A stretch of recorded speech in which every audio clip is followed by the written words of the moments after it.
आज की कहानी जो मैं भेजी गई है वो एक डरावनी और ख़तरनाक भी है। इसलिए आपको चाहिए कि अपने दिल को संभाल कर रखें। तो चलते हैं कहानी की तरफ। कहानी की शुरुआत इस तरह होती है कि एक अर्जुन शर्मा नाम का एक लड़का था जो कि दिल्ली के अंदर रहता था और ये छोटा मोटा इसका अपना भी बिज़नेस था। अब इसकी ज़िंदगी इतनी ज़्यादा मसरूफ़ हो चुकी थी कि इसने ये सोचा कि शहर के अंदर बहुत ज़्यादा हलचल है, मतलब वो तंग आ गया है रोज़ का रोज़ काम करके। क्यों ना वो एक किसी जगह घूमने फिरने जाए और थोड़ी किसी जगह पे छुट्टियां गुजारने के लिए जाए। अभी उसका एक दोस्त होता है, वो उसको एक होटल का मशवरा देता है कि यार होटल के अंदर किसी जगह के अंदर रह ले। होटल का नाम था होटल मधुबन, जो कि शहर के मतलब करीब ही था, इतना ज़्यादा दूर नहीं था। होटल बड़ा ज़बरदस्त था, एक दिलकश सा मालूम होता था। उसने ज़्यादा सोचे समझे बगैर अर्जुन ने इस तरह किया कि एक हफ़्ते के लिए तकरीबन उसने एक होटल के अंदर कमरा बुक कर लिया। वो एक हफ़्ते के लिए कमरा बुक कर लेता है। अर्जुन अपनी टैक्सी के अंदर होता है। जैसे ही वो टैक्सी होटल तक पहुंचती है तो वो एक परेशान सा हो जाता है। जैसे बंदा डर नहीं जाता, इस तरह के उसकी रीढ़ की हड्डी कांपने लगती है, उसका पूरा जिस्म जैसे बंदे को सर्दी लग रही है और बंदा कांप रहा होता है। होटल जो था वो शानदार था, बड़ा ज़बरदस्त था और आबादी से थोड़ा सा ये दूर करके था। और जिस तरह की आप कह लें कि आजकल की बड़ी बिल्डिंग्स होती हैं, बड़ी ज़बरदस्त किस्म की न्यू मॉडर्न की, वो इस तरह का होटल नहीं था। उससे थोड़ा सा हट के था। उसकी जो कंस्ट्रक्शन थी वो बाकी होटलों से थोड़ी मुख्तलिफ थी।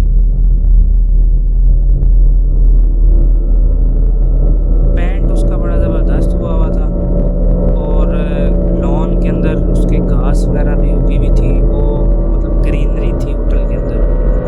अब अर्जुन जब काउंटर के ऊपर जाता है तो वहाँ पर वो देखता है कि एक बूढ़ी औरत जो है वो काउंटर पे बैठी होती है, जो कि रिसीव करती है लोगों को। और वो एक कमरा ख़रीदता है कुछ दिनों के लिए, यानी मैंने आपको जिस तरह के पहले बताया एक हफ़्ते के लिए। उसको 306 नंबर का कमरा दिया जाता है उस औरत की तरफ से। वो औरत कहती है कि ये चाबी अपने और अपने रूम नंबर 306 के अंदर आप चले जाओ। वो भाई जाता है अपने रूम के अंदर, लेकिन परेशान सा हो जाता है, मतलब होटल को देख के। उस टाइम उसको ये ख्याल नहीं आता कि इसको होटल लेना चाहिए था या नहीं, लेकिन अब चूँकि वो कमरे के अंदर आ चुका था, इस वजह से उसने इस चीज़ के ऊपर कोई ध्यान नहीं दिया। रूम नंबर 306 एक खुला सा कमरा था और फर्नीचर उसमें बहुत ज़बरदस्त किस्म का लगा हुआ था। कमरा बहुत ज़बरदस्त था। और जैसे कि मैंने आपको पहले बताया कि होटल जो था वो आबादी से थोड़ा दूर करके था, एक दूर दराज इलाके में, और आसपास जंगल ही थे। एक खिड़की थी जो कि जंगल वाली साइड में खुलती थी। अर्जुन इस तरह करता है कि अपना बैग खोलता है और रात को खाने से पहले ना वो थोड़ा चाहता है कि वो थोड़ा सा आराम कर ले। अब जैसे ही वो सोता है तो ऊंची सी करके उसको एक आवाज़ सी सुनाई देती है और वो एकदम से उठ जाता है। उस रात वो नीचे आ जाता है लॉबी में और खाना वगैरह खाता है। खाना बहुत ज़बरदस्त था, मतलब वो थोड़ा सा परेशान सा था। वो पता नहीं कोई ऐसी चीज़ थी जो कि उसको परेशान कर रही थी।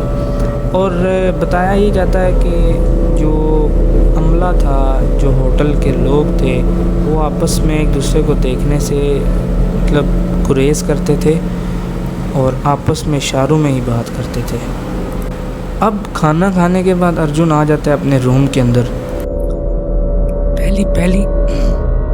पहली रात होती है उसकी होटल के अंदर और वो बहुत बेचैनी महसूस कर रहा होता है, घबरा रहा होता है। वो जैसे ही सोने के लिए बिस्तर पर जाता है, अचानक से उसके दरवाजे के पास मतलब कोई बंदा आके खटखटाता है उसका दरवाज़ा।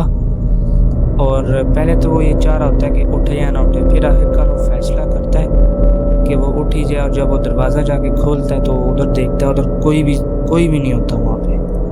और जब सुबह होती है तो वो आके नीचे लॉबी के अंदर उसी बूढ़ी खातून को कहता है कि इस तरह रात को वो सोया हुआ था तो अचानक से किसी ने उसका दरवाज़ा खटखटाया और जब उसने खोल के बाहर देखा तो कोई भी नहीं था। तो उसको वो लेडी कहती है कि ये आपका वहम होगा, आपके सिवा और अमले के सिवा भी इस होटल में कोई भी नहीं है। यानी आप इस चीज़ का अंदाज़ा कर सकते हैं कि अर्जुन अकेला ही रूम नंबर 306 में था और चंद ही लोग थे होटल के, जो कि होटल के अमले के अंदर थे, जो मुलाजिम वगैरह थे, जो नौकर लोग थे।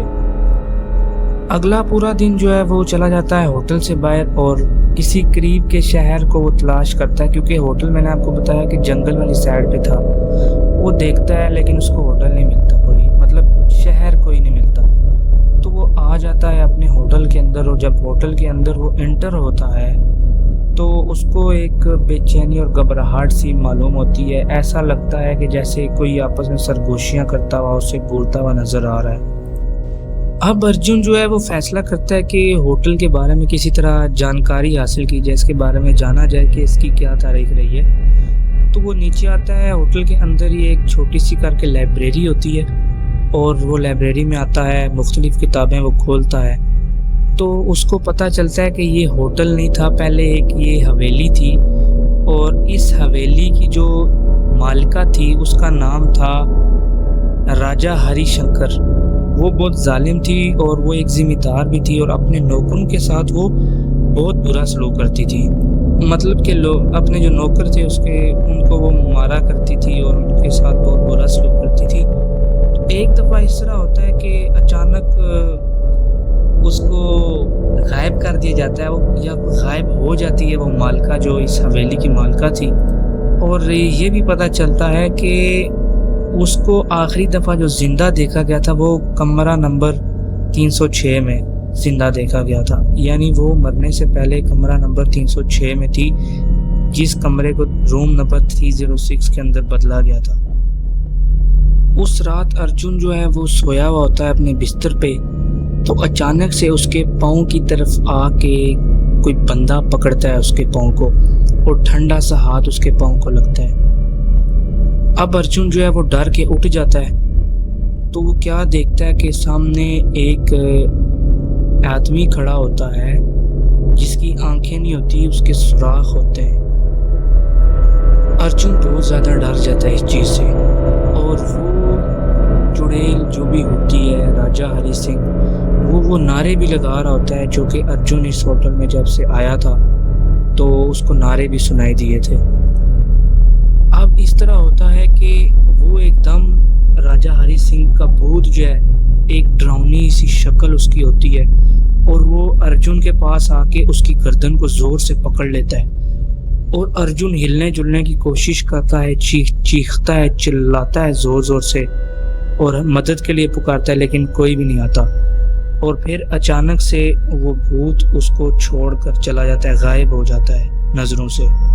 अर्जुन बहुत ज़्यादा डरा हुआ होता है। अब वो इस तरह करता है कि फ़ौरन से अपना सामान पैक करता है और कपड़े वगैरह पैक करके वो भागने की कोशिश करता है। अब वो जो ही दरवाजे के पास पहुंचता है तो दरवाज़ा जो रूम है वो अचानक से खुद बंद हो जाता है। फिर अर्जुन ऐसा करता है कि पास ही उसके एक टेलीफोन पड़ा होता है, वो टेलीफोन को मिलाने की कोशिश करता है, किसी से हेल्प मांगने की कोशिश करता है, लेकिन वो क्या देखता है कि कॉल जा ही नहीं रही, उसका फ़ोन बंद था, उसके पीछे से तार कटे हुए होते हैं। राजा हरि शंकर का जो भूत था वो एक ख़तरनाक बन के दोबारा उसके सामने आता है और अर्जुन उसको कहता है प्लीज़ प्लीज़ प्लीज़ मुझे माफ़ कर दो, मैंने तुम्हारा क्या बिगाड़ा है, मुझे माफ़ कर दो।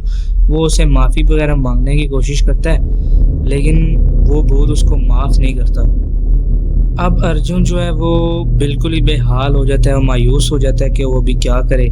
तो वो उसके पास एक चिराग पड़ा होता है, एक दिया पड़ा होता है, वो ज़ोर से भूत को मारता है। वो दिया भूत को तो नहीं लगता, लेकिन अर्जुन के लिए मुश्किलात खड़ी हो जाती हैं। अब भूत उसको ज़ोर से पटकता है कमरे के अंदर और अर्जुन अपना सर ज़ोर से एक मेज़ के ऊपर मारता है और फिर हर जगह अंधेरा छा जाता है। जब आगे सुबह होती है तो मुलाजमीन जो हैं वो होटल के अंदर आते हैं, मतलब कमरे के अंदर, रूम नंबर 306 के अंदर। तो वो क्या देखते हैं कि अर्जुन की लाश पड़ी होती है, अर्जुन मर चुका हुआ होता है।